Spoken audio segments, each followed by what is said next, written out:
जो री एग्जाम की मांग है बच्चों की, ये एकदम जायज़ है। इसमें हजारों करोड़ की संलिप्तता है। हम तो सरकार से मांग करेंगे कि इसमें ईडी से जांच करा ले या सीबीआई से जांच करा ले। हमारी हाथ जोड़ के विनती है दीपक सर से कि थोड़ा आप बच्चों के लिए कर दे, कृपा करें एकदम यहाँ से, क्योंकि आप अगर वो चाहेंगे तो जरूर इस चीज़ों को होगा। सरकार तक वो सबसे जल्दी बात पहुंचा सकते हैं। अगर सरकार कहती है कि हम री एग्जाम नहीं लेंगे, तो हम पूरे बिहार में यही कहेंगे ना कि हमने अपनी झोली फैला के बच्चों के भविष्य का भीख मांगे और सरकार ने उसमें थूक दिया। अभी बच्चों की परीक्षा है, 6 महीना बाद सरकार की परीक्षा होगी, तो इन बच्चों की नाराजगी लेके सरकार कहाँ जाएगी? बच्चों की मेहनत रंग ला रही है और हम लोग जीत रहे हैं और बहुत जल्दी पॉजिटिव आएगा और री एग्जाम होगा। ये आईएएस आईपीएस की लड़ाई में ना हमारे बच्चे पीस जा रहे हैं। अरे भैया, आप अपना ईगो, अपना ये सारी चीजें साइड रखिए, एक सप्लीमेंट्री रिजल्ट दे दीजिए। भीख थोड़ी मांग रहे हैं। पीएम मोदी जी से भी विनती है कि थोड़ा बिहार को भी देखिए, वहां से धुंधला दिखता होगा। देखिए, हाई कोर्ट में भी सुनवाई चल रही है और कई सारे पीआईएल हैं। हमारे टीम से भी पीआईएल है और उसमें जो लिस्टिंग वाली चीज़ है, अभी देखिए 34 नंबर पे है, टैकल होता है कि नहीं, कई बार डेट पे डेट आ जाते हैं, तो वो न्यायिक प्रक्रिया है, उस पर हम लोग नहीं कुछ कह सकते हैं। लेकिन जो री एग्ज़ाम की मांग है बच्चों की, ये एकदम जायज़ है। इसमें हजारों करोड़ की संलिप्तता है। हम तो सरकार से मांग करेंगे कि इसमें ईडी से जांच करा ले या सीबीआई से जांच करा ले, क्योंकि जो बच्चों का कहना है वो दुख दर्द वही समझ रहे हैं हर एक सेंटर सेंटर पे जाके। आप तो एक बड़े लेवल की जब तक जांच नहीं होगी तो ये सिलसिला चलते रहेगा। तो इसलिए इसमें कहीं से भी बच्चों का मांग गलत नहीं है। लेकिन अगर आयोग अगर आंख बंद कर लेगी, सरकार भी अगर आंख बंद कर लेगी, तो बच्चे कहाँ जाएंगे? लेकिन लगातार बात तो ये सामने आती है ना कि बच्चों को पीछे से फंडिंग होती है। फंडिंग जो लोग कुछ लोग करते हैं या शिक्षक या कहीं से फंडिंग बाहर से भी आती है, तो तभी स्टूडेंट लोग हैं वो आगे भी होते हैं। तो सरकार के पास इस फंडिंग को जांच करने के लिए ईओयू है। वो सेंट्रल की हेल्प लेके ईडी से जांच करा ले, सीबीआई से जांच करा ले। ये तो बात हो गया पल्ला झाड़ने का। फंडिंग हो रही है तो जो कर रहा है उसको वो समझे यहाँ पर। लेकिन जो बच्चों के लिए, जो 4.5 लाख बच्चे हैं जिनके साथ ये अन्याय हुआ है, कम से कम उनको तो न्याय दिला दे। क्या लगता है कि जो री एग्जाम की मांग है उसको लेकर तो फिर बाधा बीच में फिर बन कौन रहा है? देखिए, इसमें कई तरह की चीज़ें हो गई यहाँ पर, लेकिन हम इतना ज़रूर कहेंगे कि हमारी हाथ जोड़ के विनती है दीपक सर से कि थोड़ा आप बच्चों के लिए कर दे, कृपा करें एकदम यहाँ से, क्योंकि आप अगर वो चाहेंगे तो ज़रूर इस चीज़ों को होगा। सरकार तक वो सबसे जल्दी बात पहुँचा सकते हैं और वो कोऑर्डिनेट भी अच्छे से कर सकते हैं। लेकिन अगर एक हो गया कि उनसे ये आदमी जीवन भर में कभी उनसे कहाँ कुछ बोला है, कोई विद्यार्थी उनसे क्या किया है, लेकिन एक विद्यार्थी की ओर से भी हम कह रहे हैं कि दीपक जो सर से अभी हाथ जोड़ के विनती है कि अगर इन बच्चों का अगर वो री एग्जाम करा देते हैं तो एक तरह से उनको लिए हमेशा ज़िंदगी भर बच्चे उन्हें भी याद रखेंगे। और ये जो मनोबल बढ़ा हुआ है शिक्षा के क्षेत्र में, इस शिक्षा माफियों का जो पेपर लीक करा देना, इनके लिए भी एक गिरोह का, एक नक्सल का एक पूरा जो नेक्सस है, इसको भी तोड़ना बहुत ज़रूरी है। तो हम विनती यही करेंगे, क्योंकि अगर ये लंबा जाएगा प्रोटेस्ट तो ये सरकार के लिए भी ठीक नहीं है, क्योंकि एक पूरा 2025 का ये मामला ही रहेगा। तो हमको ये नहीं समझ में आ रहा है कि जो सलाह दे रहे हैं सरकार को, उनमें क्या एक बच्चों के आगे झुक जाने में क्या जाता है कि हाँ भाई, गलती हुई थी आयोग की और हमने इसे सुधार दिया, आपके हित में हमने री एग्जाम करा दिया। ये जो बच्चों की थोड़ी सी नाराजगी है, थोड़ा सा गुस्सा है, उन्हीं से होता है जहां से हमें उम्मीद रहती है। आज भी बच्चे सरकार की ओर ही उम्मीद लगा के देख रहे हैं। अगर इनका री एग्जाम करा देते हैं तो ये सरकार के हित में भी होगा, अन्यथा ये बच्चे अपना गुस्सा कहाँ उतारेंगे अगर इनको नहीं माना जाएगा तो। ये चुनावी साल भी है, तो फिर आगे की स्ट्रेटेजी क्या होगी?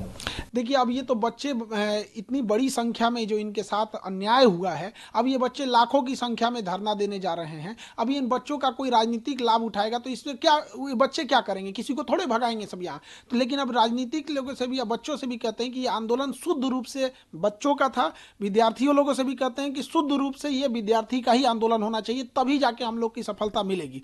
क्योंकि डायरेक्ट जो अगर देखेंगे स्टेक होल्डर तो बच्चे हैं, इनडायरेक्टली हम लोग हैं, क्योंकि हम लोग उन्हें पढ़ाते हैं। उनके साथ अन्याय होता है तो हम लोग उनकी आवाज़ बन के एक संगठित कर देते हैं, लेकिन इसका डायरेक्ट स्टेक होल्डर वो बच्चे ही हैं।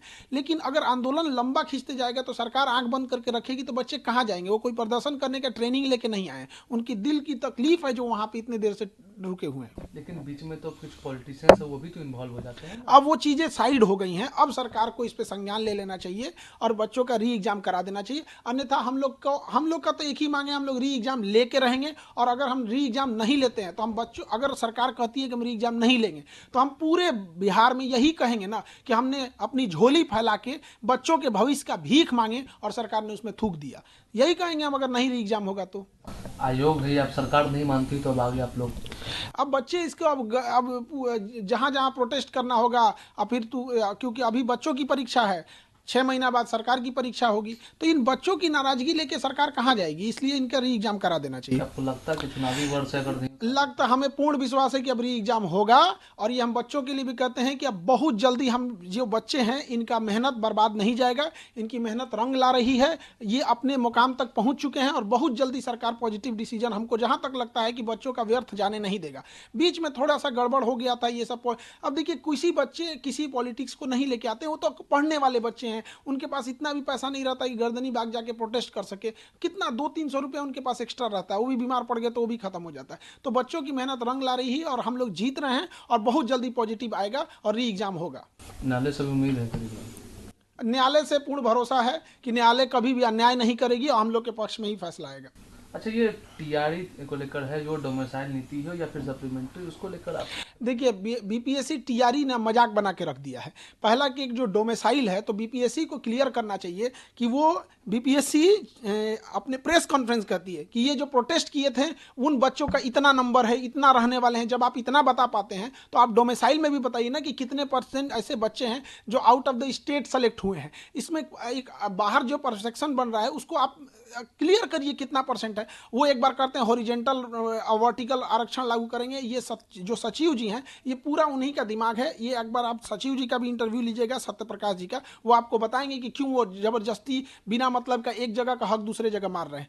है प्रतिभा है, उनका कुछ कोटा है, वो सारे राज्य देते हैं, वैसे सबको करना चाहिए जैसे सारे राज्य करते हैं, वैसे हम लोग को भी करना चाहिए। दूसरा, बच्चों का तकलीफ कौन समझेगा? बीपीएससी टीआरई वालों का। उनका सप्लीमेंट्री रिजल्ट बीपीएससी रेडी है जाने के लिए, पता नहीं क्यों शिक्षा मंत्री किसके दबाव में आकर ये नहीं दे रहे हैं। अब शिक्षा मंत्री और एसीएस ये दोनों लगे, एसीएस हमारे आईएएस में टॉप हैं और हमारे शिक्षा मंत्री आईपीएस में टॉप है। ये आईएएस आईपीएस की लड़ाई में ना हमारे बच्चे पीस जा रहे हैं। अरे भैया, आप अपना ईगो, अपना ये सारी चीजें साइड रखिए, एक सप्लीमेंट्री रिजल्ट दे दीजिए। भीख थोड़ी मांग रहे हैं। एक बच्चे का सपोज कीजिए कि अगर उसका 6 to 8 में हुआ है, किसी का 9 to 10 में हुआ है या 11th में हुआ है, तो 2 जगह अगर उसका रिजल्ट हो गया है तो किसी एक जगह ही ज्वाइनिंग करेगा, एक को छोड़ेगा तो सीटवा जो पीछे है उसको सप्लीमेंट्री देने में क्या जाता है? ऐसी ऐसी लड़कियां हैं जिनके माँ बाप इस बार उसकी शादी ब्याह करा देंगे, उनका हमेशा के लिए सपना चकनाचूर हो जाएगा और उन लड़कियों को जीना बड़ा मुश्किल हो जाएगा क्योंकि उन्होंने पढ़ाई को देख लिया, वो स्टैंडर्ड ऑफ माइंड देख लिया है।